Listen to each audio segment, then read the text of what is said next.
It's your boy, Hennythemoor, reporting live from the liquor store. And if you see somebody to my right, it's the most controversial, most outspoken, most real and uncut content creator in the game, West Coast Cowboy, the Kanye West of this content shit, man. What's up with you, my boy? What's up with you, man? They call Man, me the tell me. smoke. They call me the smoke. Old. They call me Old Smoking Joe. No, Smoking Joe. Smoking Troy. Old Smoking Troy. Man, You know how I be, man. man. But I know how hey, it be. man, it's your boy West Coast, man. I'm here with my boy Henny the Mo. It's your boy West Coast. It's crazy how all of our names kind of like phonetically rhyme together, like we was just like our mom just wanted to have. You know what I'm saying? Like True. She had Lavicious, she had Dovicious, and she had Covicious. You know what I'm saying? You see what I did there? I just changed. Yeah, we saw what you did, Mom. You just changed the first two letters of the names. We see. Indeed, man. But hey, you know, some people that got the first name, all they kids got the first letter. Like it be like Hey, Joe, Jack. real quick. Speaking of OGs, man, I got the OG, the triple OG, my OG, triple OG analytical concepts over here. What's up with you, my guy? Hey, I want to give this guy some love because listen, you started doing something with athletes and social media contents and creators, and I'm gonna tell you this right now: the whole world's copying what you're doing right now. I'm just being honest with you. You are a trailblazer in what you did because now everybody's doing that. I'm just being honest with you. I wish you could patent ideas, like whole ideas, like, you know what I'm saying? Like, if you came up with the idea to, like, you know how sometimes you rewear your Air Force Ones and you don't put the shoestring, you don't like lace them all the way up, but they still tight on your foot. You know what I'm Mhm. saying? Whoever came up with that need to get paid, because man, that's how I wear my shoes. You know what I'm saying? I got one tied up and one untied. You know what I'm saying? We just figure out a way to get paid for our ideas, man. They're gonna be a tough one. Because they're gonna be somebody that said I came up with it in 1999, and there's gonna be somebody else that said I came up with it in 1999, but it was in April of 1999. Else it was in May. Well, hey, but I'm gonna tell you this though. Listen to me. In South Korea, they just put in a thing that said that the South Korean the dictator of South Korea, his dad invented the burrito in 2011. And I just think it's amazing because I could have sworn I was eating a burrito in 2000.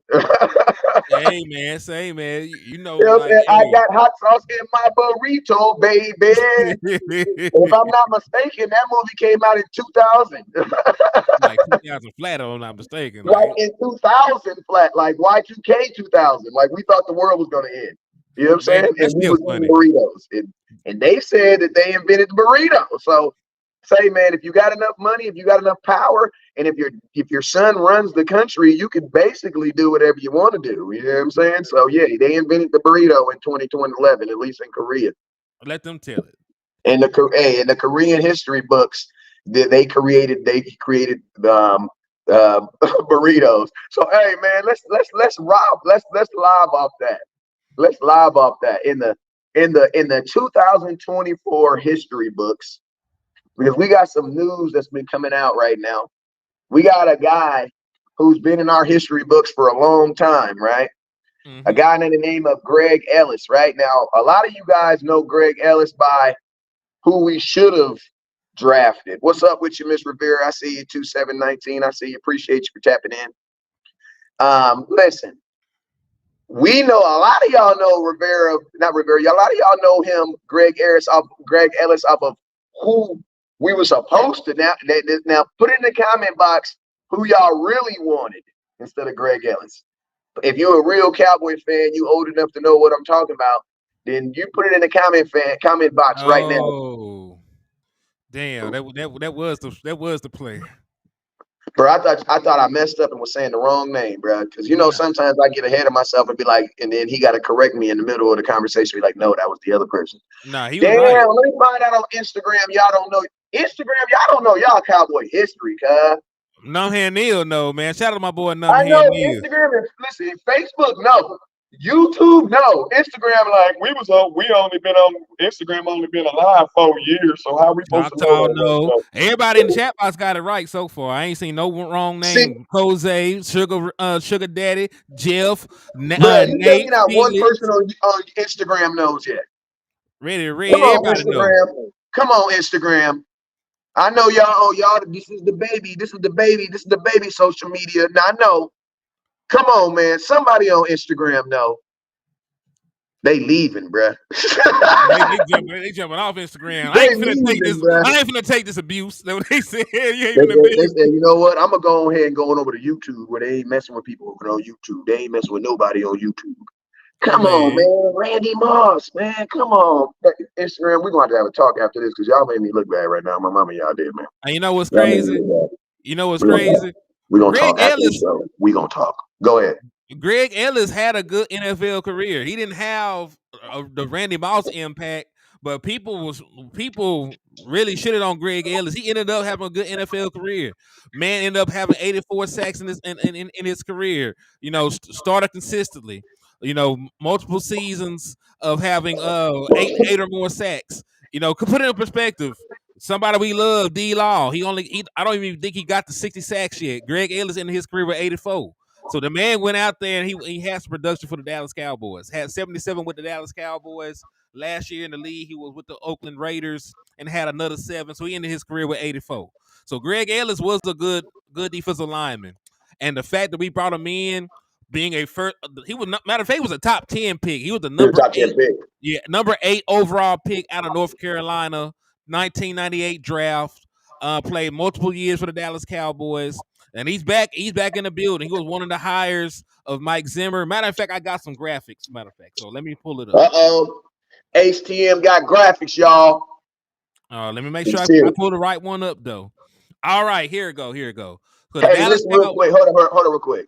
Go ahead, say Instagram, something. Instagram do know something. They are putting Randy Moss over there. But y'all got to remember, Instagram has only been alive for like 2-3 years now. You know what I mean? Facebook, y'all been alive damn near 20 years. And YouTube, y'all going on your 40th anniversary. You know, we ain't been watching YouTube for no 40 years, but come on, y'all give Instagram some little love now. Y'all give them some little love. And my OG said Jerry loves his North Carolina players. Also, real quick, this is not no regular blunt. This is a blunt sponsored by Rogue Shops. So I need all you guys over there right now to go tag Rogue Shops on Instagram. Tell them for this great this THC and CBD that they're putting out. I appreciate them for being a brand sponsor of West Coast, man. And I appreciate you guys listening to me. I know I have kids that watch me. If you're watching my show right now, your ass should be in school because no California schools get out till 2 o'clock. So your ass should be in school anyway. So you shouldn't even be watching. Texas is out of school right Yeah, now. you should be in. Yeah, should be in school. But I'm just trying to be a good example and trying to make his money. So don't hold it against me. Let's back to the content now. Let's go. Yeah, and if you're in Texas, you're out of school, like my kids are. You know, just disregard this shit. You should be doing something different in the middle of the day anyway. But back to the content though. Todd Archer, the Cowboys have hired Jeff. I ain't gonna pronounce this right. I ain't gonna pretend like I'm gonna pronounce it right. But Jeff Zignagnia as their new defensive line coach, and Greg Ellis, their 1998 first round pick, as assistant defensive line coach, according to a source. Now, Zignagia had been in Washington since 2020, including the last 2 seasons as their defensive line coach. Now, I'm going to say 2 things, right? We know that we lost Aiden Dirty, that dirty motherfucker. Salute to him. He went over to Seattle, and he got their defensive coordinator job. Now, it's funny.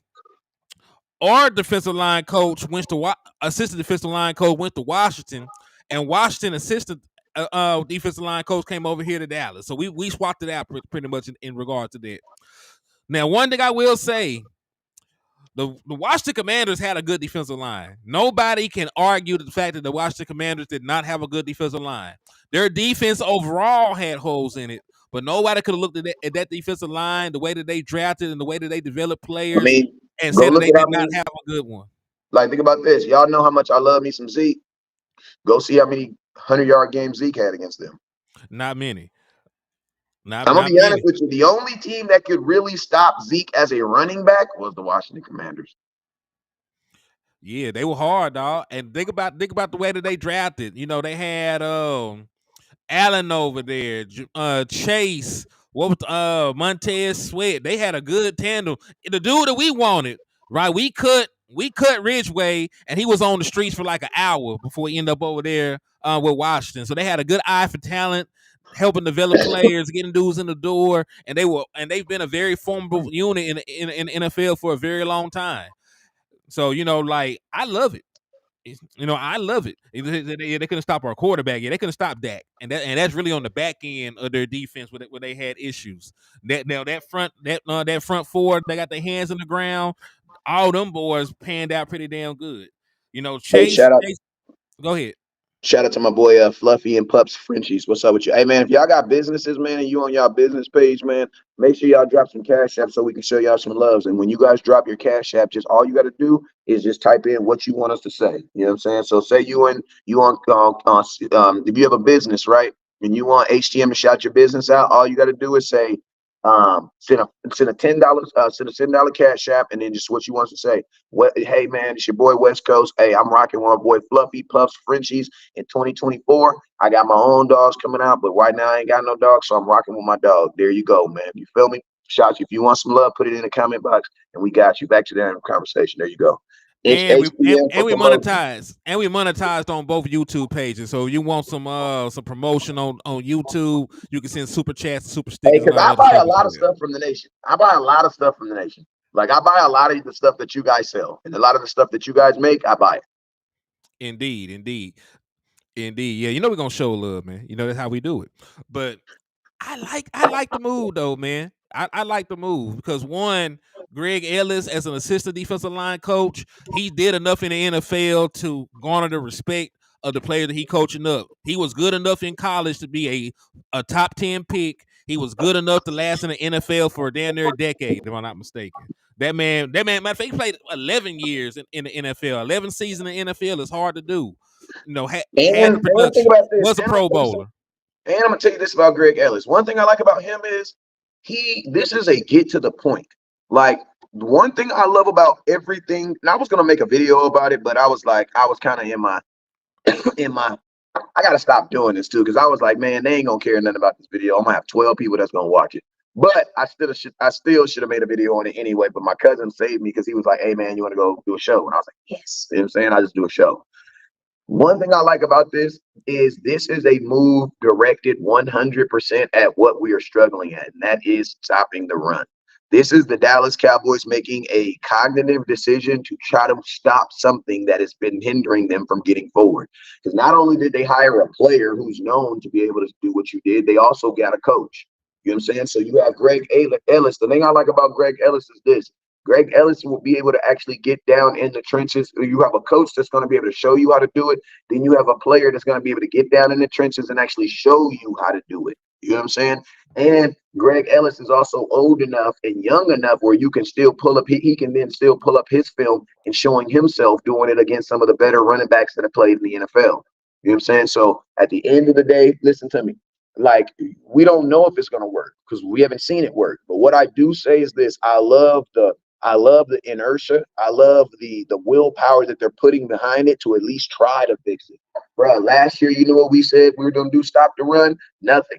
We didn't do anything. You know what we did in free agency? Nothing. We didn't do anything. You know what we said we did in the draft? We drafted Mozzie Smith. Now, I'm not saying that there's an issue with that, but I'm going to just say this right now. We are already one heck. Hey, and shout out to my boy. Hey, man, we got another celebrity in the building. We got my boy T Bars from the podcast. That's Micah Parsons' older brother. Man, I know he probably hate being known as Micah Parsons' older brother. But that's who you are, bro. That's who you are, man. I'm What up, Latori. PP? Listen, I'm Latori Turner's older brother. She's just not famous. You know what I'm saying? But if she was, that's how it would be. You know what I'm saying? It'd be like Janet this. Jackson is Michael Jackson's sister. Forever. That's how it be. Hold on now. Michael Jackson's everybody big brother at that point now. Janet yeah, yeah. I don't even know if Janet yeah. is that's her, but I just know Michael's so big that Michael will for always be the dad. You know what I mean? Yeah, you're right on that. That's Michael Jackson, like shit. That's everybody. Michael Jackson, bro. Michael Jackson doesn't have a big brother except for Stevie Wonder or Quincy. It's at that point because you remember Jermaine, the older brother, and he's still Michael Jackson's little brother. And Jermaine is the older brother, and he's still little bro. He's still little bro. You know what I mean? So. But hey, they're bringing up Paul Gunther though. They're bringing up Paul Gunther, and he's actually the person that's in charge of stopping the run He because his sound like a job dude that can title, stop the run. He sound like man, he can stop the run. he hard too, dog. Hey, I'm gonna say this. Do you remember the linebacker in Cincinnati that used to get suspended all the time? No, but enlighten me of him. Man, like he was there. That's how he know Mike Zimmer. He was part of Mike Zimmer's coaching staff in Cincinnati. You remember that's when he had the Pac-Man Jones and Burfitt. You remember Burfitt used to get suspended for every goddamn thing. He used to hit Yeah, people. Burke's from my area. He's from out here, so I know Yeah, him. that's the linebacker I was talking about. Okay, yeah, I know. I Yeah, know yeah, yeah, yeah, Vontez. yeah, I yeah. know Vontez very well. Yeah, so like Like that. like I know him like my mama know him because he from out here.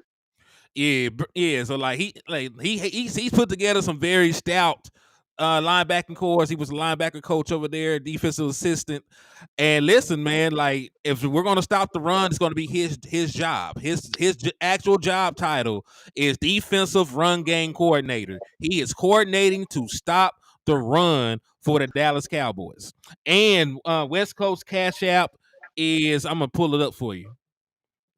So you don't see so you can see it. Let me take down your Wow, I did comment. not know my name was not up there. Hey, can't you can change you can put my No, name up there. it's up there. You just can't see it when we pull up the people's comments. Oh, okay, I'm okay, finna, okay. you know why I said I'm gonna take it out. So it's $ West Coast 1482, and mine is $ Hennythemoor. So those are the cash apps if you want to donate. And I'm gonna tell you one thing I liked about man, I didn't know he coached Vontez because listen to me, Vontez was He one of coached those the team players where he was hated by everybody except for the and people he loved by played with. one. He was loved by only one person, and that was the person that was coaching him. Mm-hmm. And guess what? I love that about my linebacker. Vontez Burfict was not gonna change jerseys with you at all. At all. Vontez Burfict was a player that was just the only problem with Vontez is he was born in the wrong century, bro. He was born in the wrong decade.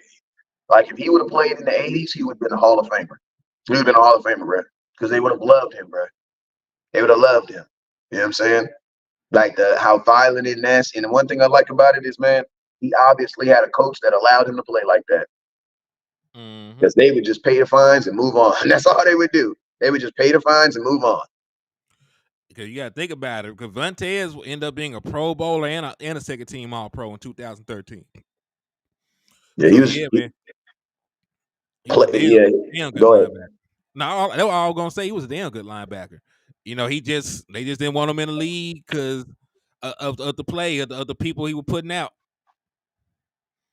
Yeah, like I say, he was a player. He was just a player of a different.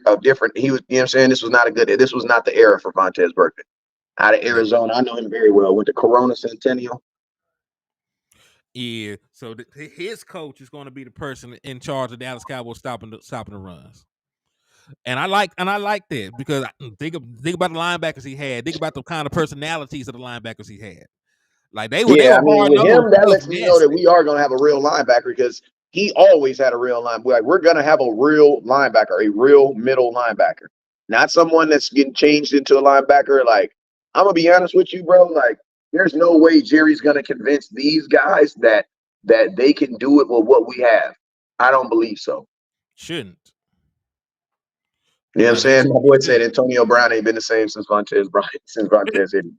You I ain't ain't gonna fooling lie. me. Somebody did a video on that, man. I ain't gonna lie. That there might be some truth to that. Hey, you heard of the saying, knock some sense into somebody. He knocked the sense out of that boy. And He hey, knocked the sense out of him. shout out to Justin Kitchen for the $10 cash app on my end, man. I appreciate you for the love. He said he's hit you with a 10-piece too. Appreciate you, my boy. Just Kitchen. I know if you got any type of business, anything you want to promote, let me know. I got you. Indeed, same brother, same. Hey, he been consistent showing love and support, man. So if he need anything, just hey, let us know. I'm gonna put it up here. He said, "What do you guys think about our first round pick being an offensive lineman?" I don't think anybody would be mad at an offensive lineman, especially if it's like a tackle or a center. You know, I don't think anybody would be mad at that. It just depends on who's there. Also, shout out to Q Dog on your end with the $2 super. He said, "I love Paul Gunther. He is the new linebacker coach as well." Oh, for real? So we got rid of Yeah. McCurley? Oh, thank you, Jesus. Oh man, I shouldn't celebrate the man losing his job. I shouldn't say I shouldn't do that. Well, I ain't gonna lie. Depending on Thank God for the addition of Gunther, though. I would say that. Hey, he might have got promoted. You know how it is in the NFL. So you can fail forward in the NFL if you know the right If persons. you know the right persons, you might fall forward. You know what I'm saying? Like a guy named Hennythemoor, because you can't tell me that Dak Prescott got better Yeah, as did you see quarterback. that Eagles? Did you see this Eagles picture they put out of the Eagles staff? And two of the dudes on the Eagles staff are guys that used to be for the Dallas Cowboys. They want to be the Cowboys so damn bad. And then think about this. What is, but I'm gonna keep it real. What it really shows you, and I know we don't blacken fleets, or I don't know what your question is. One thing that it does show is the NFC East is tired of the Dallas Cowboys and their dominance. And they're tired of it. You know what I'm saying? And Washington, what did they do?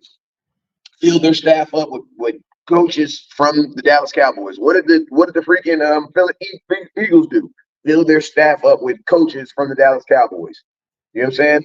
They are definitely like, and I'm gonna tell you this right now: the NFC East is gonna be harder next year, bruh. Because Dan Quinn is not going to be that typical Washington coach where he's just okay with. He's not doing that. Dan Quinn is going to want to beat Dallas twice a year, eagerly. And I'm gonna be honest with you. I guarantee you that was part of his sale. Because you got to think, when Dan Quinn took that Washington job, that was his last job, or he had to come back to Dallas. So you're not gonna tell me at some point of that interview he looked them dudes in their face and said, listen.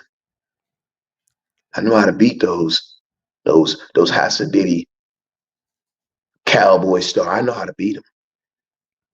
You're not gonna tell me. You're not gonna tell me he didn't say that. I mean, I'm pretty sure. I'm pretty sure Dan Quinn sold them on the ability to beat the Dallas Cowboys and the ability to force turnovers. That's what I believe that he did, and I have an The echo. biggest selling point I think was that he can beat that he feels that he can beat the Dallas Cowboys. He can at Yeah, least beat the offense. yeah, I'm sure. I'm sure he did. He had to.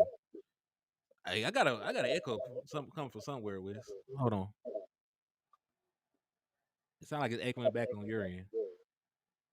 You're good over here. Yeah. No, I can hear it. This You up said, there. hold on.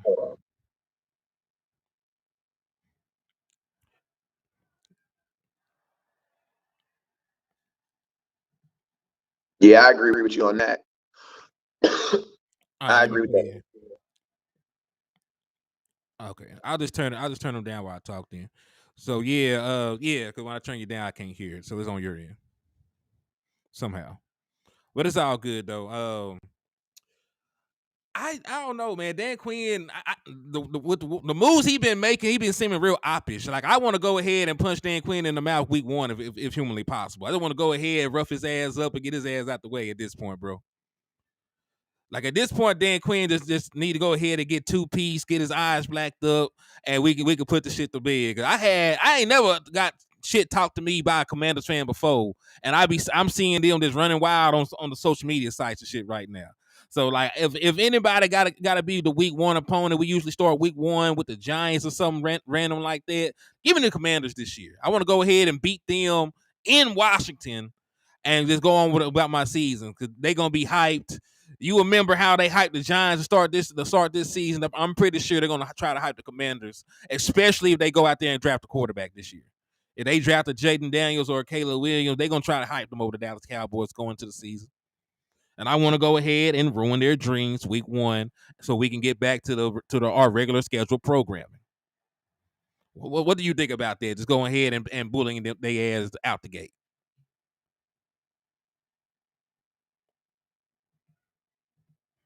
I can't hear you now. I muted my mic. Okay, cool. Yeah, cool. I say it like this. I think it would be good. It would be good football. I mean, it'd be good football. I mean, I don't know if they're gonna make ever since the 17. Who did we start the season with this year? The Giants. Giants.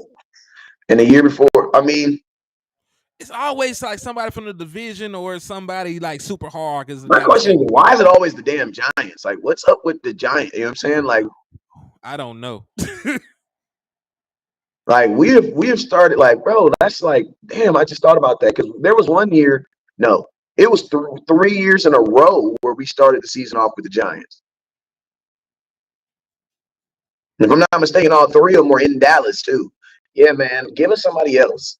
Give us somebody else. Definitely give us somebody else. Yeah, Definitely give us give us somebody somebody else. else. Landlord is asleep because he just got off of work this morning. That man worked all night and he is asleep. I done text him. I'm pretty sure he'll see the text when he get up. But we're still gonna be doing Cowboys Uncut, all three of us about 6 or so, about 6 o'clock or so. So Cowboys Uncut will be together about 6 tonight. But thank you for checking on Landlord. My boy good though. He said Cliff King. Yeah, Cliff Kingsbury is the Commander's offensive coordinator. Cause they got rid of what's the boy name from Kansas City? Eric Bieniemy. Bieniemy. Yeah, they got rid of Eric Bieniemy. It's always either the Giants or somebody crazy. It's either the Giants or a legendary quarterback.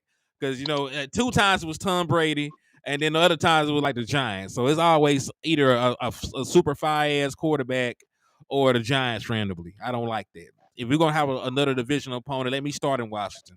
I'd rather play in Washington earlier on in the season before the weather becomes an impact than you know, playing them later on in. So go Hey, ahead I'm and gonna keep it. get them I'm out gonna the keep way. it real. If we're really talking about who we want to play first, based on like opponent and blah blah blah, we need to play Baltimore week 1. Get that shit out the way. Cause Nick, bro, that is gonna be a monster, bro. And if I'm gonna keep it real, listen, I know we were supposed to talk about Gunther in the running game, but we can only talk about that for so long. We talked about it for 20 minutes. That is not interesting. Y'all already know that is something we gotta see it, bro. We gotta see it, right? We gotta see it. Mm-hmm. So now that we talked about that, we gave y'all content about that, bruh. Now that because we can talk about whatever we want to talk about because we have 6 months before the season even starts. Bruh, that Baltimore game is going to be a monster. And I'm going to tell y'all this right here. The NFL is going to play that as like basically the 2 MVPs. You know what I'm saying? The MVP, the winner versus the MVP runner up. Like that is going to be a huge, huge, huge game for the Dallas Cowboys. And I'm gonna be honest with you, man. I would rather play Baltimore in the beginning of the season, and we play them in Dallas too, if I'm not mistaken. In Dallas, We play them in Dallas, so I don't know. I I don't don't. want Baltimore. I don't want Baltimore. I don't want to be playing Baltimore week 14 in a game where it's just like, cause bro, like we be getting these games, then we like, damn, man, that's the game that we got to decide if we win the division or not. No, no, no, So no, no, no. my Put us my put question it. is, do you think they'll open us up with an AFC opponent, or do you think they'll open us up with the 49ers? I think they'll do the same thing they did last year, where they did an NFC and then AFC, or they'll do AFC and then NFC. Because last year I But think I like just one of know the Cowboys games was versus like Kansas Baltimore. City and Lions. But I just think like this: Cowboys versus the Dallas Cowboys versus the Baltimore Ravens opening up the NFL season. That's ridiculous, bro. That's ridiculous. I hope it's not Thursday night though. That'd be trash to play on Thursday night though. So scratch that. I hate playing on Thursday night. I'm just being honest with you. I hate it. I don't hate it if it's early in the season or if it's because we play on Thanksgiving every year. So So like we our need, Thursday night's always going to be at the end of the season almost. yeah, most of the time because we usually get like a third. Because Thanksgiving always a Thursday, and then we got another Thursday game the following week usually because we're the Dallas Cowboys. So instead of having a short week, they'll give us the 7 days in between, or instead of having a long week, they'll give us just the 7 days in between. So it really don't really work out for us. Most teams have that short week, and then they got like an extended period after they play on Thanksgiving. The Dallas Cowboys usually end up having to play the Thursday night right after that. So I don't know. Yeah. Well, give me Baltimore. I mean, give me Baltimore and give me San Francisco all before week 5. And I'm okay with it. Because think about this. Like, I know y'all don't want to hear this, but theoretically, if they're because think about this.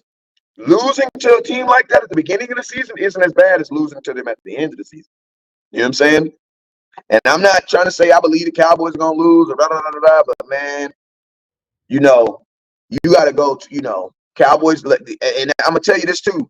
That's gonna be a real good test of this new defense, whatever we doing too. Lamar Jackson, you know what I'm saying? That's gonna be a real good test, man. Real good test. Because we ain't never did good against running quarterbacks. Never, never, never, never, never. You know what I'm saying? Mm-hmm. So I hope the Super Bowl champions do play Chiefs versus somebody. That would be dope. You know what I'm saying? Because I don't want to play on Thursday night. I want our season opener to be as regular as possible. You know what I'm saying? As normal as possible. Because if you play on Thursday night, that means you're going to have to wait basically 11 days. I want that fake buy during like December. Because that's when we need it. Because since, like my cousin was saying, since we the Dallas Cowboys, we're always going to get screwed. Why? Because we always have to play on Thanksgiving. And Which probably nobody feels is racial. Nobody feels that's racial. The Cowboys playing I'm just saying nobody thinks that's racial. Ooh, matter of fact, I take it back. I know we're gonna play Washington on Thanksgiving again, probably. Probably. Because it's Cowboys versus Indians still on Thanksgiving. Nobody thought there was a problem back in the. I mean, they did give us a Raider game one Oh year. shit! That was trash. Yeah, but I don't know, man. Like that's why I'm so big on free agency right now, man. Because I don't even know who's the hell going to be good, if we're going to be good. I can pretty much let you know how the Dallas Cowboys season is going to go right after we sign our free agents. Right. Now we go out here in free agency and we don't sign any damn body. If the team looks down there exactly the same, if the answer at linebacker is putting 10 more pounds on Marquise Bell and hoping that the Morgan Overshown fresh off an injury will be enough, then I know damn well the Dallas Cowboys won't be able to do the things that we expect them to do in the 2024 season. Hey, you know what's crazy? What's up with you? I can't hear you. What's Wait, it might be me this time. I don't think it's you. Hey, what up with you, big man? Hey, you know what's crazy too? Damn, man, I just lost my train of thought. What was we were talking about we were talking about I was talking about free agency. Oh no, you know what's crazy but sad? What's that? Guys like Marquise Bell literally have to make the team all over again. Because put it like that, yeah. Because what if Zimmer don't have that role? Like what Dan Quinn did, that's why I always tell people there's no James Bonds. You know what I'm saying? There's nobody that has multiple skills. Say, no, bro, you're a one trick pony and just make sure that trick is really good. You know what I'm saying? Mm-hmm. And this is the thing now. Now you have a whole new defensive coordinator coming through, and you're like, damn, listen to me. If this was college, half our defense would be in the transfer portal right now. Yeah, half of them would be gone. Why? Because they don't like. If I'm J-Ron Curse, I'm like, bro, I don't know if I'm gonna have a role here. If I'm Donovan Wilson, I'm like, bro, I don't know if I'm gonna have a role here. Listen to me. If you're Demarion Overshown, you don't even know if you have a role here. Because what if he doesn't want to do that? What if he doesn't want to have a smaller guy, playing in that spot right there in the middle? What if he doesn't want that? What if he wants traditional middle linebackers, outside linebackers, strong side linebackers like he had in Minnesota? So a lot of these guys, man, literally almost have to make these teams. And I'm going to tell you this right here. There's going to be some guys that don't make this team simply because we don't do that no more. There's going to be some guys that do not get re-signed simply because we don't do that no more. Hey, man, I'm the such and such, man. Yeah, man, we don't do that no more. You know what I'm saying? Shit, I can dig it. But I will say this though, man. Like J-Ron Curse, yeah, I definitely can see him being out. But I can see them utilizing somebody like Dono. Dono got paid. So Dono gonna be here. But I was just using that. I was just using that as an example. Yeah, I know what you're saying, and that is a good question. What will they ask Marquise Bell to do? Will they ask him to stay on the same trajectory that they asked him to, add on another 10, 15 pounds to play linebacker, or will they ask him to go back out there and play, be a rotational safety for them? And that's going to be a very interesting development. One, pay wise, because we all know safety money is real different than linebacker money. And two, career wise, because we also know linebackers take on way more contact. So will he be able to go out there, gain the weight, still have the athleticism, stay healthy, take on the contact. Like it's like I'm real curious of what the hell gonna happen with Marquise Bell, because I liked Marquise Bell. You know, like he was, and you know how we know is physical and not mental, because when he was still fresh, he was a top rated linebacker in the National Football League. Facts. As the season went on, his production just dipped. Yeah, like man, like you can't do that shit. You can't do that shit. 17 games plus postseason and think that man gonna be okay. Like hell Yeah, no. yeah, and it's like that's what I was saying too. Like it's almost like it was almost like if listen to me, if Marquise Bell, it could almost come down to last year being a wasted year for him. You know what I'm saying? Yeah, you played a lot. Yeah, you did play a lot. You know what I'm saying? But you know, Which is true. This is a true okay, story. Michael what? Parsons crossed over Stephen A. Smith in NBA All-Star practice and sent him to the hospital. Yeah, Stephen A. Smith got fucked up playing with Michael Parsons. Michael Parsons crossed that ball over so bad his ankle's somewhere else right now. And he did get hospitalized. But shout out to Michael Parsons for doing the Lord's work. Mm. Yo, let's do a video this off season. I'm with it, Chris Hanna. Indeed. Hey, This is a hey, feel good real story. quick, my boy Chris Hanna. You know who that is? You don't even know who that is. I got to get him on the show. Hey, Chris Hanna, listen to me. He had a vision to do a documentary on the greatest Dallas Cowboy quarterback of all time, and that is Mr. Tony Romo. And this dude did a documentary on Tony Romo's life, and it got approved by Tony. Tony Romo did the whole, like, Tony Romo's all in on it, everything, bro. And I want to do some type of viewing or something. He's trying to get it on Netflix right now. I got the DVD already. I'm gonna have him on the show. We're gonna be doing a little interview and stuff with him. But man, it's dope. If you're a Tony Romo fan, you're gonna absolutely love it. So you need to tap in with me. I just been waiting for the Super Bowl stuff to get taken care of, because I know it's gonna be time where we need content. So I wanted to do it then. You know what I'm saying? But if you're a big Tony Romo fan, you're not gonna want to miss that. Mm-hmm. I can agree. I can agree And I with say that. he's the best Dallas Cowboy. He's not the most. I say that Tony Romo was the best Dallas Cowboy quarterback to play as of today. You know what I'm saying? The stats will say that. Yeah. Yeah, the stats gonna say it and that's for about another 2 years. Yeah. If Dak that will Chris, Dak will end up. if Listen to that me. Dak will. if he gets the extension, if he walks, then all Tony Romo stuff is safe. Yeah. Dak will. If Dak plays the rest of his career in Dallas, he will. He will. He will eclipse everybody's. But nobody got love for him, just like nobody had love for Tony Romo until he's gone. I mean, that's the craziest thing. I didn't see all these Tony Romo fans when Tony Romo was here. When Tony Romo was actually here, I didn't see anybody talking about the man like that. It was when he left that all of a sudden people love Tony Romo, and I'm pretty Hey, sure it'll be the same for Dak Prescott. Let me get this. I'll let you finish your train of thought. no, bro, you are so phenomenally good at doing the super chats and stuff like that, bro. Like, I see why your super chats be going up, because you make your people feel important. Read that. Indeed, man. Thank you for that, man. Hey, and listen, a lot of y'all don't know, I was not gonna ever do content. I was gonna just keep sending shit to this man, and he pretty much put a gun to my head and made me start making content. So y'all really wouldn't have Hennythemoor without West Coast Cowboy being a good big cousin. So salute to you, West. But shout out to Q Dog for the 5-piece. He says West Coast is right. Overshown is 6'3", 220. Zim might have him add 20 to 25 pounds to make him 6'2", 45. Clark already 6'3", 240. That makes sense. I just think that Clark needs a veteran linebacker coach, and he needs a veteran linebacker on the team with him, because Clark hasn't got the development that he needed. Because Clark physically has everything that you want. The issue with Clark is he doesn't see the play until it's too late.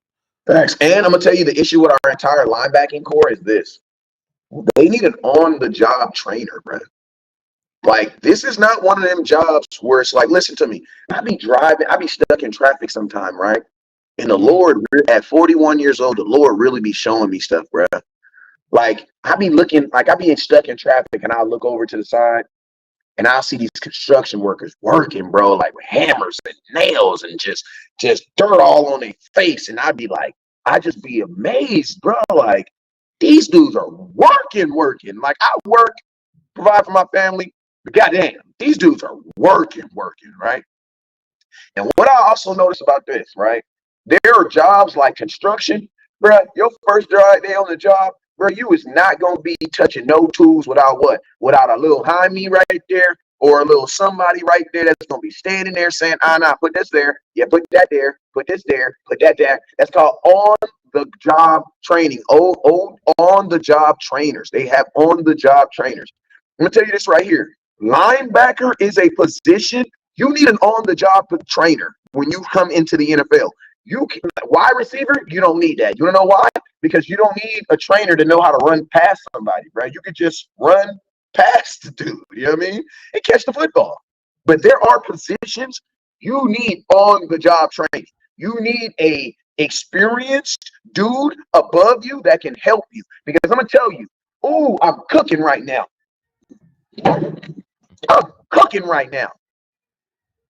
Y'all gonna have to hit me with some cash app on this one, man. Y'all gonna have to hit me with some cash app on this one, man. Y'all gonna have to hit me with some cash app on this one. You wanna know why, Henny? What's up? Because there's positions in football that require experience, and you're either gonna get it by somebody whooping your ass in practice, meaning your teammate, or somebody whooping your ass in a game. And that's called the team you playing. Hey, fire, bruh. What I just told you is fire, bruh. That's fire, bruh. And hey, real quick, for everybody coming in asking, the people that was hired was Paul Gunther. He came in as the defensive run game coordinator. We signed former first round pick Greg Ellis as an assistant defensive line coach. And then we signed this dude whose last name is Zignog, some letters I can't put together. We signed him as the defensive line coach. He's from Washington. So those are the three hires so far for everybody. But what Wes said is very true. And you know what else? We see it at other positions with the Dallas Cowboys. Because when Amari Cooper was here, I don't think anybody gave a damn about who the wide receiver coach was. Because we saw what he did to help CeeDee Lamb. And we seen what CeeDee Lamb and Brandon Cooks have done to help Jalen Tolbert in his development. So, it's like the big buddy. It's like the big buddy system, man. You need a big brother. You need somebody on the team that can help you work on your craft at the same position. Somebody that's already done it. Somebody that's already seen it. And really, Damone Clark does not have that. His OG on this team is Leighton Vander Esch, who was consistently hurt and who was playing out of position himself. You can't on the job training. What's up, Built Ford, Tough Kennels? You cannot OJT from Zoom. You can't do that.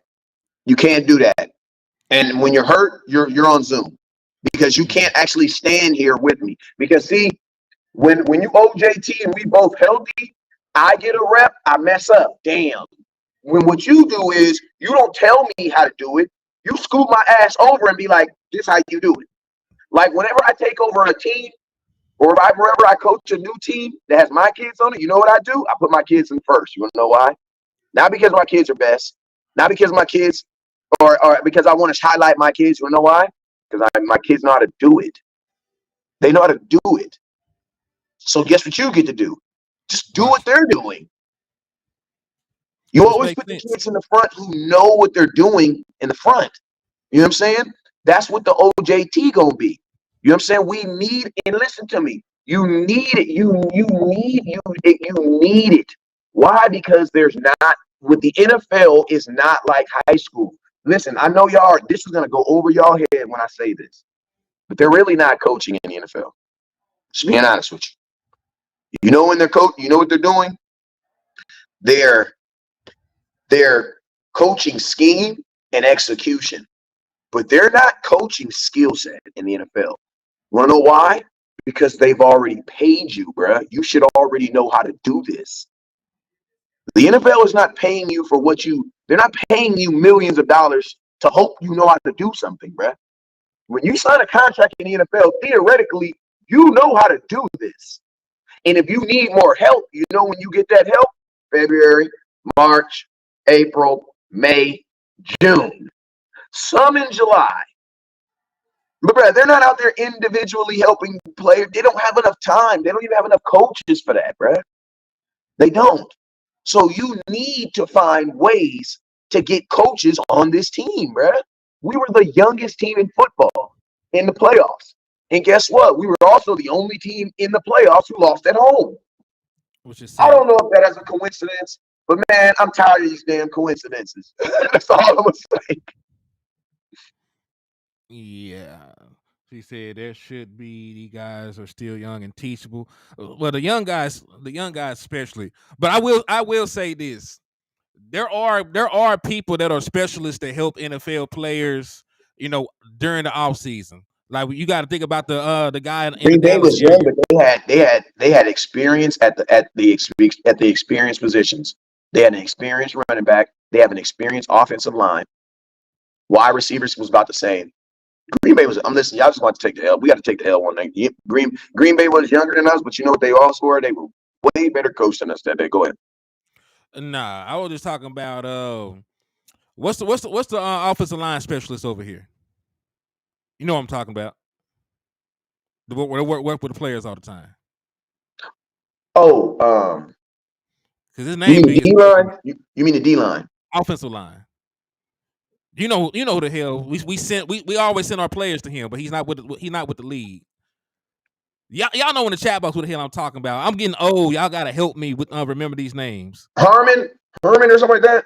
No, hell no. It's a brother. Oh, Duke. Thank you. Damn, Duke. Duke Big Mayweather. Duke. Yeah, Duke.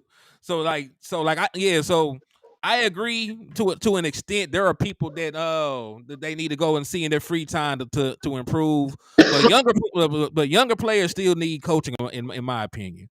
No, Like no. They do need coach. I'm saying the NFL coach is not there to coach you individually. They're there to coach all because you got to think the linebacker coach has probably 9 linebackers that he has to coach. 3 that are going to play on Sunday, and then 6 that are like 4 that are on the practice squad, 2 that are on the, you know what I'm saying? So okay, it's okay. not they're not So individual coaches. to elaborate on what you're saying, like they're there to coach a position, and if you need individual help, your ass need to reach out to somebody else and improve Yeah, your because own they don't team. have time for that, man. Like NFL coaches can only spend so much time with you anyway because of the NFL agreements. You know what I'm saying? Like this, that's why I be trying to say, like, when people be like, oh, that needs to be with the receivers after practice, and he needs to be, like, yeah, man, that sounds good until you hear a receiver getting hurt in a non-sanctioned practice, and now the NFL is not going to cover their contract. What happens then, bruh? See, nobody wants to talk, and then everybody's talking about how dumb he was and how stupid. Nobody wants to talk about that then. The reason why they do that stuff is because players do get hurt in practice. A player got hurt walking on the field, man. Yeah, hey, I hope for a speedy recovery for Dre Greenlaw. He is an That was Arkansas boy. crazy, man. Yeah, That he was is an crazy. Arkansas boy. He an op, but he from the state, so much love, much respect, brother that made it out. So yeah, I agree with that. And I'm gonna tell you this right now: players do not stay after practice at Dallas Cowboys Stadium. No, they do not. You're not able to at any NFL stadium. You're at any NFL team. You're not able to do that. And I'm gonna tell you this right here: the Dallas Cowboys actually got in trouble 2 years ago for that exact thing right there. Remember, that's why we got fined last year. Mike McCarthy got in trouble for that last year.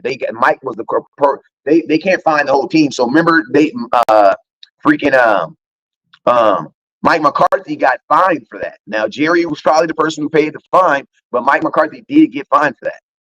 For having excessive practice. He did get fined for that. So no, you cannot do that. The reason they do that is because everything in the NFL has to be even. You know what I'm saying? There cannot be any advantages at all. You know what I'm saying? There cannot be any advantages. Now, I think the Cowboys, because of our popularity, there do be disadvantages all the time. Like, I'm gonna be honest with you. Listen, I'm gonna tell you an advantage and a disadvantage, right? We play on primetime TV every goddamn Sunday. What are the advantages of that? Shoot, everybody knows who we are. You can watch your games on everything. Why? Because it's on prime time. You get to see it everywhere. But you know what that also means? From a football schematic point, when you play on prime time, the NFL and every fan gets to see all your games. All your games. It makes them very, very familiar with your team. Another thing it would also makes it is it also makes every single games feel bigger. We played the Minnesota Vikings in prime time, bro. What's the Minnesota Vikings? You know what I'm saying? We played the Jacksonville Jaguars in prime time. Who the hell is the Jacksonville Jaguars? And guess what the Jacksonville Jaguars did? Because this was the only, they only had 2 primetime games all season. One was the Dallas Cowboys. You know what they did? You don't think teams play harder when they play the Dallas Cowboys? I do believe they do. And I also believe. I got to take this phone call. Go ahead. I also believe that teams, not only do they play harder, but they just, when you're on those primetime games, you're playing for your fans that are out there watching those Sunday tickets and things like that. So you're going to put on a good show, man. You're going to put on a good show. He said McCarthy got fined for having to physical practice and violating the contact rules. It was also length, though. You can go look at what it was. But there's no NFL team that is allowing players to stay after practice and practice not on their fields. They're not doing that. Because you can only practice a certain amount of time. That's why NFL practice are timed down to like the 15 set. Like everything is timed. Like you have 14 seconds, 14-minute intervals with this, 12-minute intervals of this. Like it's crazy how structured an NFL practice is, and that's because they are ridiculously limited on how much time they can use with the players. He says, right, West Coast, I had Sunday ticket. Exactly. Like all of us bought Sunday ticket for the Dallas Cowboys. Didn't even need it, man. Didn't even need it. Jacksonville been to 2 AFC championships games, and we've been on the couch since '95. Western, man. Hey, man, they also play in the AFC, so I mean, that don't surprise me. The NFC has always been the harder division. Ray Lewis would be dope. Linebacker, I want an improvement at linebacker, coach, because I don't really like what McCurley did these last couple seasons. But I don't really care. He did the best what he could. He had safeties playing linebacker. But the one linebacker that you can point to wasn't playing good either, though. I mean, and that's even further. Like you got 2 guys to coach. You got 2 real linebackers on your team. You got Leighton Vander Esch and Damone Clark. I don't think either one of them played well under McCurley since he's been here. That's even worse. You got less niggas to coach. Yeah. I mean, bro, listen to me. Cowboy fans say whatever you want to say, man. But the last 3 years, we have been put out by legitimately good teams, bro. Like, it was no fluke teams. San Francisco was a legitimate team both times they put us out. You know what I'm saying? The Green Bay was a legitimate team this year. They had San Francisco down. If Green Bay's at home, they probably win that game. Like, you got beat by the better team. You know what I'm saying? So it's like, I think Cowboy fans, we also need to acknowledge that, because when we acknowledge that, then we're able to accept that, and then we're able to start making the changes. I think the Cowboys have accepted that and acknowledged that, and that's why you're seeing these changes. You're seeing guys, it's like if you're a boxer, right? You're a boxer and you're winning fights, but bro, they're tearing your freaking chest, your chest up. They're tearing your chest area up. So what do? You go find a coach who specializes in what? In protecting your chest. So you know what that means to me? That means to me that somebody on their team has watched their fight and was like, damn, what? Bro, he's getting hit in the chest a lot.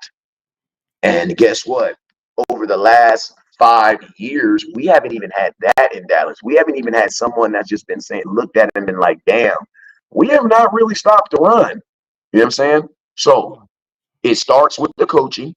Next, we're going to see if they solidify this. We want to stop the run with the players, because when free agency starts, we're going to have to get some players, because just getting these coaches and telling them, hey, make it work with what we have, that's not going to be good enough. So we're about halfway through this conundrum. You know what I'm saying? Halfway through. They fixed it on the coaching side. So now let's go see what they do if they solidify this decision by doing what? By solidifying it with players, because you got the coaches now. So let's see if you actually go get the players. If they go get the players, man, NFL might be in trouble, bro. NFL might be in trouble. If the Cowboys really stop the run in 2024, the NFL might be in trouble, bro. The NFL Okay. might be in trouble because listen to me. If we stop the run, it doesn't matter what Dak does on the offense. It doesn't really matter because we're That's gonna give them because we already take the ball when you put it in the air. You know what I'm saying? That's what I was going to say. If the Dallas Cowboys are able to stop the run and you don't take that big of a step back in passing defense, then yeah, the Dallas Cowboys will be a very tough unit to stop. There's gonna be a very hard team to beat. But I also say this though, man. And Like Michael Parsons, I'm gonna tell you this. If I'm sorry to cut you up, if we do stop the run, if we are able to stop the run in 2020, Michael Parsons will have 20 sacks. He will. Yeah. He'll actually get more sacks this year. I can agree. He'll have more opportunities the rest of the And way. your DBs will probably get their hands on the ball more. Indeed, man. He says not buying it. West Coast or defense played bad. Our defense played bad in one game, bro. Nah, that's not true though. Well, I'm saying as far as what I'm speaking on. You just talk about the postseason? Yeah, postseason. Okay. I would say this: they need to be better against better teams. We're supposed to shut down the Washington Commanders with Sam Howell. But listen to me, there was still more games. Can I finish this thought? You're supposed to shut down those guys. You know what I'm saying? Like my issue is, and that was probably why it was time for Dan Quinn to go, because the level, the productivity of your defense against good teams dipped this year. Like last year in 2022, it was even Steven. It doesn't matter who you played, your defense was only giving up 20 points. This year, when you played scrubs, you only gave up 11. When you played any team with a post, you gave up damn near 30. So that was my issue. It was the consistency. Like it's okay to shut these folks down, but it's also okay to ask your guy to step up and be able to duplicate that against better teams. Because that was the teams that made it further into the postseason did. Now, this is what I'm saying right here.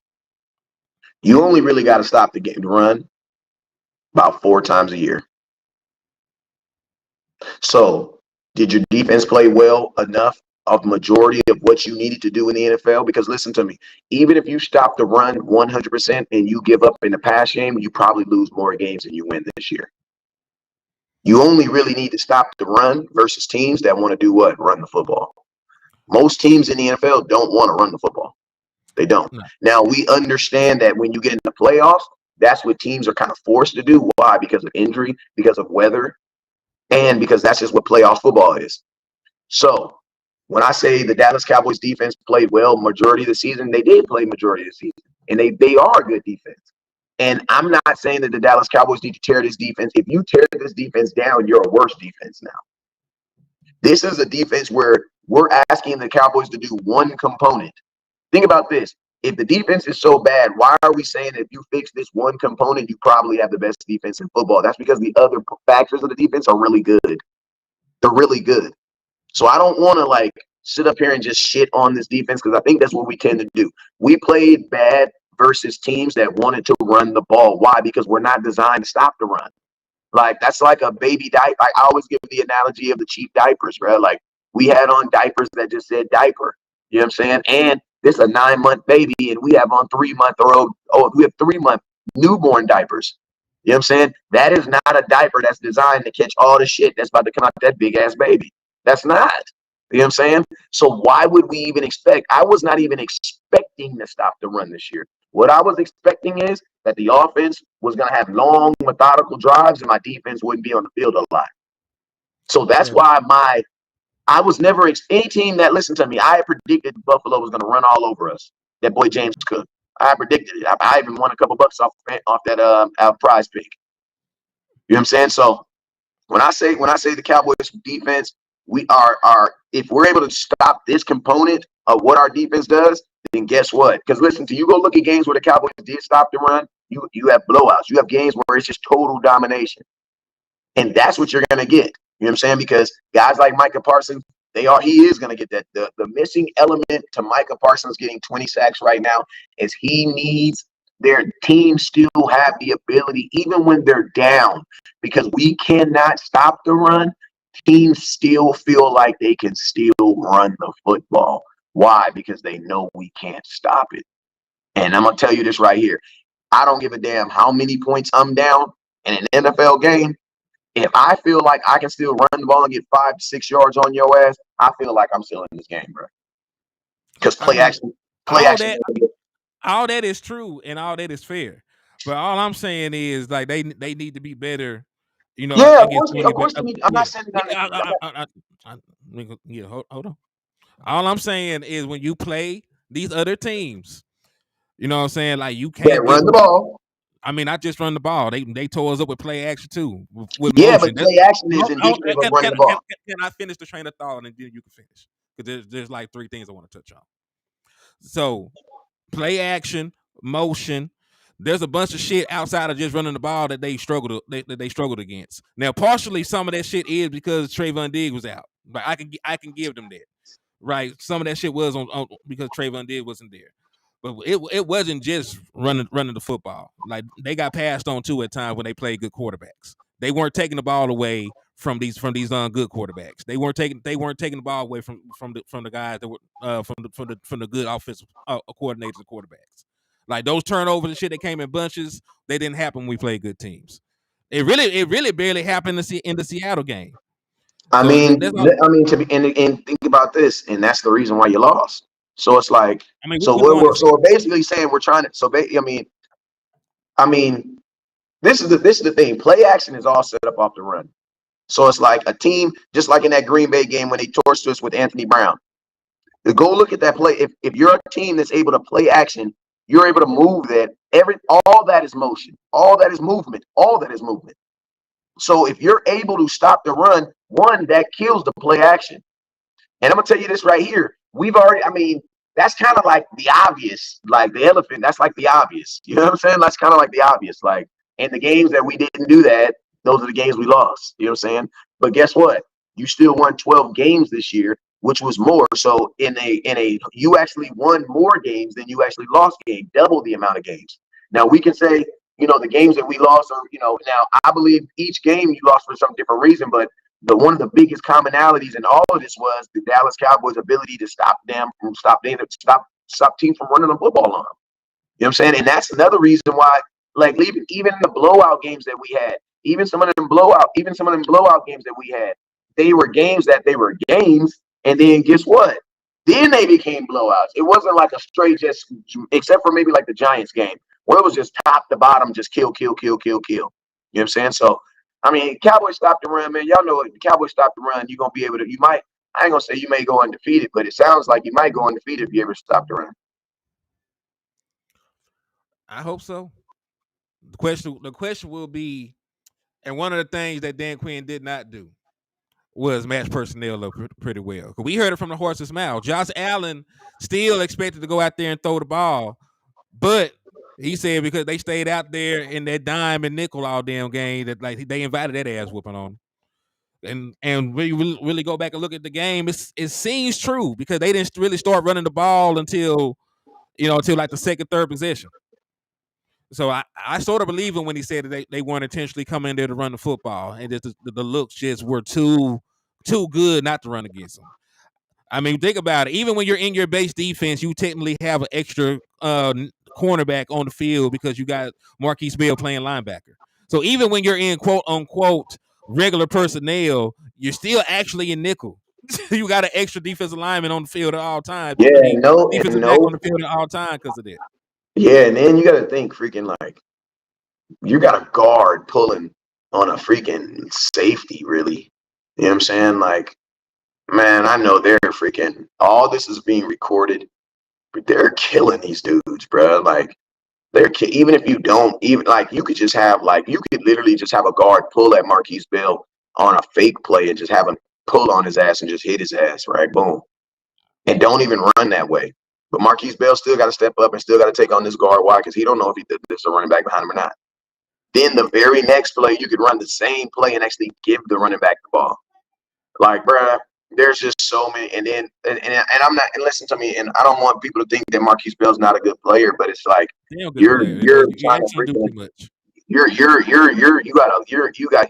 use the Lamborghini to pick all pick up the soccer team from practice. Like 80 y'all ain't gonna be able to go no matter what you do.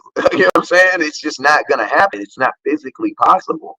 You know what I'm saying? And they were asking these dudes to ask for physically impossible things. You know what I'm saying? So just get some guys that are physically able to do it. You know what I'm saying? Also, like we was talking about with the OJT, get some guys that can OJT for you. Like Stephon Gilmore, that was a good OJT, man. You got a defensive player of the year playing cornerback, man. You don't think he was teaching them dudes? Hell yeah. As he should. As he Hell should. yeah, he was. And listen, he's the last cornerback to win Defensive Player of the Year. So you don't think them young guys up there listen to everything he got to say? The man won a And he got championship. paid. He got big money too, so he got paid. So I know they listen to him. So let's go down the checklist. Big ass bag, probably future Hall of Famer, multiple Pro Bowl selections, Defensive Player of the Year. Yeah. They listening. If he talk, they listen. If he talk, they listen. And that's the kind of person I want. That's why I want Bobby Wagner still. Because listen, I know people gonna say he's a liability and coverage, all this other shit. That didn't stop him. That didn't stop him. That didn't stop him from making All Pro. That didn't stop him from having 180 tackles. That didn't stop him from being good against the run. And if you are that concerned about his coverage, take him off the field on third down. That's all you got to do. Bro, I'm gonna tell you why I'm not gonna be afraid of any linebackers coverage. Micah Parsons. You know why? Because Micah Parsons is going to be screaming off that edge, and we're going to tell that quarterback to worry about Micah Parsons before you try to worry about getting that ball to that tight end. Because I'm going to tell you this right now. When that quarterback see, Micah Parsons, bruh. Bobby Wagner ain't going to be covering too much. He ain't going to be covering too much. And I'm pretty we're going to have a legit pass rush. And I'm pretty sure Zimmer will put him in position to be successful anyway. You know what I'm saying? I'm not even sure that Zimmer would put him in coverage often. I think they just ask him to blitz. I think they'll ask him, just the man in the middle. I don't really think that he'll be in too many situations where he'll have to cover. Even if he does, I don't think it'll be man-to-man coverage. I'm pretty sure at his height and size, he can sit in zone for 3 seconds. And I promise you, in his defense, if a linebacker is 40 yards down the field covering, it's because a corner fell down. It's not because he's really backpedaling 40 freaking yards. I've seen Micah Parsons do it. I've seen Jalen Smith do it several times. I've seen freaking I've seen what's the boy, the linebacker that came in for a game? Evans did it. Rashaan Evans, listen, people try to say Rashaan Evans got cooked. That was cover 2. He wasn't even supposed to be 40 yards away from where he was supposed to be. He wasn't even supposed to be back there. Like, the fact that he got there and say the touchdown was commendable. He was at least 4. Listen. He was 40 yards away from wherever he was supposed to be. That man was down there in the damn end zone. Damn well they don't call plays for the linebacker to be that damn far down there, especially him. Or not 40 yards. Yeah. He wasn't supposed to be that damn far down there. It was cover 2. It was cover 2. That man was playing massive. That was a massive coverage lapse on somebody, or somebody fell down. Because I'm gonna tell you this right now. Falling down in the NFL is equivalent to having a massive break. You want to know why? Because these dudes are so fast, bro. Man, explosive. If a quarterback slips and a quarterback sees it, touchdown, bro. Touchdown. Over with, bro. They're too fast, bro. You're already running backwards. You're going to tell me you're going to fall down, get up, and no. In high school, maybe. You ain't even doing that in college, bro. Yeah, like I said, the only way that shit ain't a touchdown, the quarterback don't see it. That's or it's gonna be a big play because the safety got there in time. Mm-hmm. Yeah, but it's still gonna be a huge play regardless. Whether it's not a touchdown, it's a backbreaker. And I'm gonna keep it real with you. If you look at most big plays in the NFL, that's what they typically are, because everybody's so good and fast. Most big plays in the NFL are typically that. Either it was a lapse in coverage or someone fell down. A lapse in coverage meaning the cornerback thought they were in cover 3 and they was really in cover 2. So he thought he had somebody behind. No, actually, a cornerback thought he was in cover 2 and they was really in cover 3.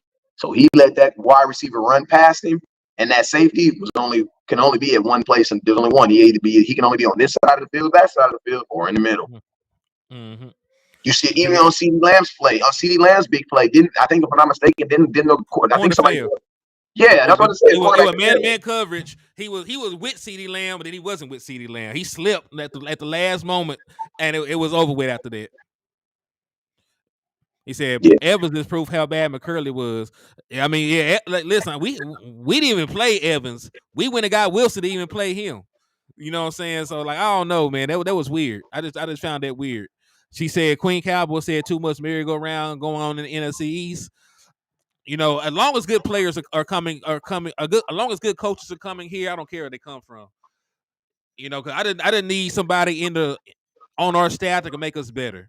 So you Yeah, know, because some of like these guys weren't good coaches, so you got to get them out of here. And then when you get them out of here, you got to replace them with somebody. So yeah, so sometimes firing someone is a good thing for you. it's a ripple effect too, though, because the moment somebody loses a job, then you know you got to hire somebody to replace them. They're they gonna go get a job somewhere else because they're probably still decent candidates in the eyes of somebody else. So you know, I pray so too. Like I said, we won't really know if any of these coaching hires pay dividends until probably training camp, because that's when we're gonna actually see them. Yeah, and also think about this. You know, somebody wants to speak on CeeDee Lamb's contract negotiation. When you think they're gonna start? Probably they already started, in my opinion. Yeah, I think they're already. I mean, they're already I mean, talking about it. we can't say it, but it's already started. Yeah, he already started. And I'm gonna tell you this: CeeDee Lamb, he's not on his. What is this? His fourth year, right? 5th-year option. So this is his 5th-year option year. Yep. Oh yeah, he's not gonna play. Yeah, he gonna get that bag. They already seen him. There's already a picture of CeeDee Lamb, his agent, and Jerry Jones at the Super Bowl.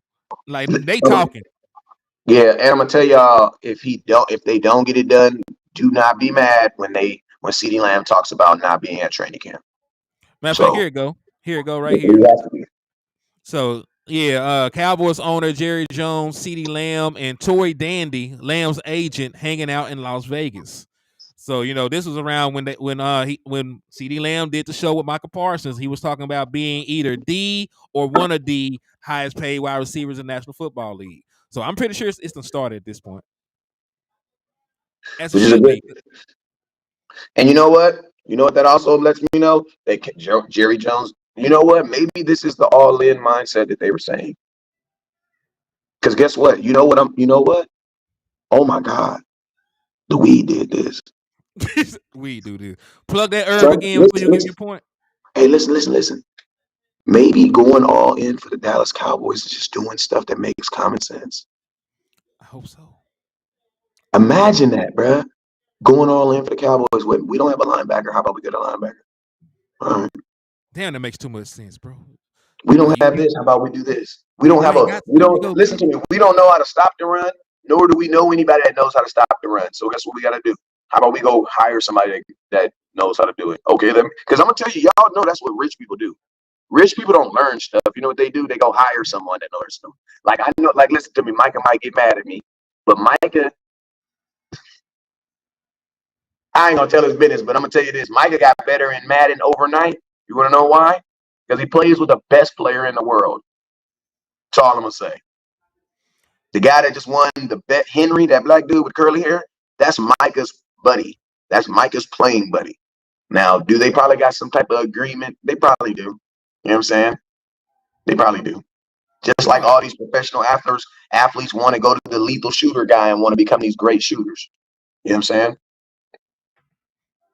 Yeah, I can Making Cowboys just doing stuff that makes common sense, man. He said, pay Lamb and extend Dak. It's the all in for Jerry. It's the wee woo that Jerry is pulling on the fans. I will say this, though. A Dak Prescott extension, and if he gets 4 years, it's about $26.2 million that you save. If you extend CeeDee Lamb, you save about $13 million against the cap. So by extending those two players, the Dallas Cowboys clear about $40 million in cap room that they can then use to go shopping in free agency. So I think it's part of it. You first and foremost, you got to get under the cap. You're about $20 million over. You'll be about $20 million in the clear by making those moves. You cut Michael Gallup, about another $10 million. You restructure Trayvon Diggs, that's about 7. You restructure Zach Martin, that's about 12.5. So the Dallas Cowboys, in theory, can clear over $60 million in cap space to go out here and go shopping. And that's with only cutting one dude and just reworking the contract that you got. So the Dallas Cowboys are in position to go all in if they want to. We're gonna see the willingness of the Dallas Cowboys in the upcoming months. Remember, free agency starts in less than a month. It starts like March Yeah. 13th, March 14th.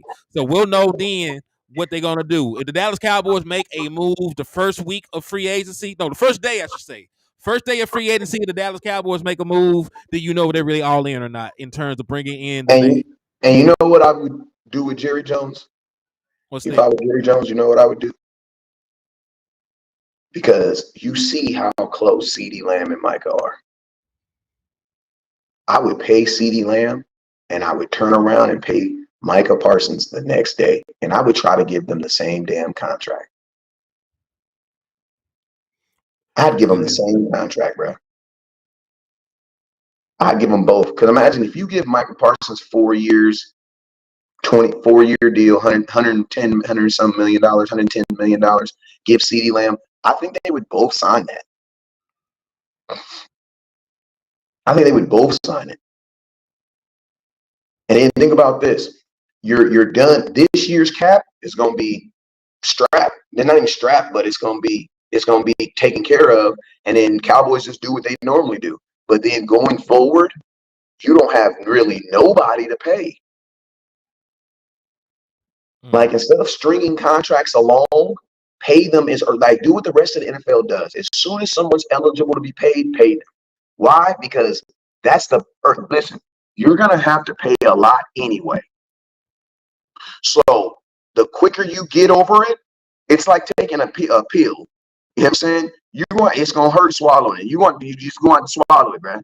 You got to just get over it. But the quicker you do it, like taking garlic, the quicker you get it, then you do it. You know what I'm saying? So that's what me personally, that's what I'm doing. That's what I'm doing. I'm trying to pay Micah Parsons right now. I'm trying to play CeeDee Lamb right now. And I think with them being as good friends and Micah seeing CeeDee Lamb getting paid, oh my God, how that feel? Getting $40 million in one day, $50 million in one day. That gonna get paid. You think about all these guys that are gonna get paid. You don't think Micah would be like, damn, Dak got paid, CD got paid. You feel me? I think it'd be good for morale because I also know That'd be dope, bruh. Because hear me out. I also know when Dak Prescott was up for a contract last time, and they were still going through that war all the way through the middle of the season, it had an effect on the locker room. Because remember, old boy came in here. I think it was the 2019 season. He used to play for the Seahawks. You know, and he part of his outburst, you know, you can't be worried about about Dak Prescott's contract. You know what I'm saying? Like that was a distraction for the whole damn team. So it's good for morale. Go ahead and sign the boys up. You know you need them. You need your all-pro quarterback. You need your all-pro wide receiver. You need your all-pro pass rusher. Bro, if you give Micah Parsons $40 million and let him be a part of that, we all just got signed. That mother effer is gonna go crazy, bro. Hope so. I believe in Micah too. I believe, bro. Micah would go because, bro, you know how turned up they would all come into camp. They would all come into camp turned, bro. Because you know how players be after they get paid, bro. They be trying to, because think about this. In Dallas, when you get paid, you gotta prove that you're worth the money. And they know it. Everywhere else, they're like they're showered with joy. Patrick Mahomes got $250 million. Come on, guys. Tyreek Hill had a parade. He's coming home. Tyreek Hill's coming home. He got $60 million. Oh my God. In Dallas, Dak Prescott is making $40 million. Oh, I don't know. I don't know. Is he worth it? I don't know. Is he worth it? He has to go earn that money now. I mean, Zeke had 3 consecutive 3,000 yards, 10 touchdowns. Didn't have a consecutive because he got suspended 6 games, but he had 990 or something like 980 yards. Zeke gets paid $16 million. Oh my God, but did he earn it? I don't know. He still has to. I mean, I still need to see some. I still need to see. Amari Cooper tears freaking wins your games. He gets paid. I don't know. Amari Cooper, I don't know, because he doesn't really show up in big games. That's how Dallas is, bruh. So think about this. It's gonna be pressure anyway. It's gonna be pressure anyway. If I'm Jerry, man, I'm paying all three of them, bro. I'm paying all three of them. Yeah, might as well because you need to. You save money giving the boys extension, and And you're over the all cap. gonna be turned up, bro. He said, "Is Al Harris still on staff?" Yes, Hell yeah, he is, and I'm happy. And I'm happy that he is. I gotta get up out of here. All right, but shit, man, go ahead and say the closing line. Then we're gonna go ahead and wrap it up. Hey, man, you guys already know what it is. It's your boy West Coast. Never look down because stars up. Peace. Peace, y'all. We'll be back about 6 for Cowboys Uncut. So y'all spin the block on us.